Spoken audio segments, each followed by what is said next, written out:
আমাদের এই মসজিদের সম্মানিত প্রতি উপস্থিত মসজিদ কমিটির সম্মানিত প্রতিনিধিবৃন্দ, উপস্থিত আমাদের এলাকার মুরব্বিয়ান, উপস্থিত আমাদের তরুণ যুবক ছাত্র ভাইয়েরা, আমি সবাইকে সালাম দিচ্ছি। আসসালামু আলাইকুম ওয়া রাহমাতুল্লাহ।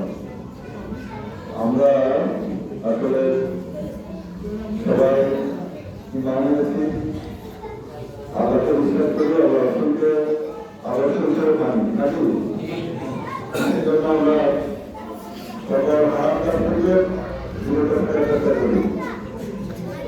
আল্লাহ কোরআনে ঘোষণা করেছেন, কোরআন হচ্ছে উদাহরণ নাথ, কোরআন হচ্ছে উদাহরণ নাথ। সকল সমস্যার সমাধান কি আছে?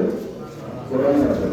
আপনি পরিবার করে চালাবেন, আপনার ভাইয়ের অধিকার, বন্ধের অধিকার, স্ত্রীর অধিকার, চাকরির অধিকার, এই সকল অধিকার কোথায় আছে? কোরআনে আছে। এজন্য আমরা যদি আমাদের পরিবার, আমাদের সমাজ করতে পারি এবং শেয়ার যদি আমাদের এই ব্যক্তি পরিবার সমাজ নষ্ট করতে পারি, সিদ্ধান্ত গ্রহণ করি, তাহলে আমাদের আর্থিক অধিকার, সংস্কার পরিস্থিতি এগুলো কিছু থাকবে না। এজন্য আমরা আসলে ইমানের সাথে আমাদের অঙ্গীকার আছে, ইমানের সাথে কি আছে? অঙ্গীকার আছে। আমরা আল্লাহর সাথে কথা বলবো, আল্লাহ যেন আমাদেরকে ইমান অনুযায়ী চলার তৌফিক দান করেন। আল্লাহ যে সমস্ত হারাম কোরআন থেকে করেছেন, কোরআন অনুযায়ী আমাদের সকল হারামকে অর্জন করি, আর যেগুলো আমাদের জন্য হারাম করেছে সকল হারামকে আমরা গ্রহণ করি। আমরা যদি সেভাবেই কোরআনকে পরিচালনা করতে পারি, তাহলে আমাদের পরিবারেও আমরা শান্তি পাবো, আমাদের সমাজেও শান্তি পাবো। আমাদের এই কোরআনের সাথে সম্পর্ক আরো ঘনিষ্ঠ হওয়া দরকার, কোরআন বুঝে হওয়া দরকার। কোরআন অনুযায়ী আমরা নিজেরা চলার চেষ্টা করা, আমাদের সমাজে নষ্ট করছেন আমরা তৈরি করার সিদ্ধান্ত গ্রহণ করি। আল্লাহ যেন আমাদের কিছু প্রশিক্ষণ করেন।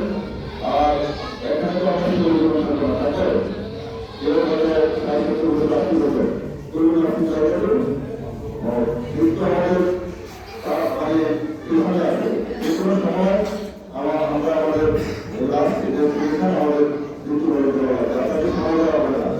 এই জন্য আমাদের প্রত্যেকটা আমাদের যদি মনে করি যে আমার শিক্ষা জীবনে আমি তাহলে অপরাধ আমার মনের মধ্যে হিংসা বিদ্বেষ মানুষের জন্য সবল করি, আপনাকে চিন্তা করা উদাহরণটা আমাদের মধ্যে দিতে পারে। এই জন্য আমি আজকে মধ্যে বলবো যে এখন আমরা কোরআনের বিধান অনুযায়ী গবেষণা করি, করার চেষ্টা করি, তাহলে আমাদের রাষ্ট্রের মধ্যে শান্তি প্রতিষ্ঠিত হবে, সমাজে শান্তি প্রতিষ্ঠিত হবে, পরিবারে শান্তি প্রতিষ্ঠিত হবে। আল্লাহ আমাদের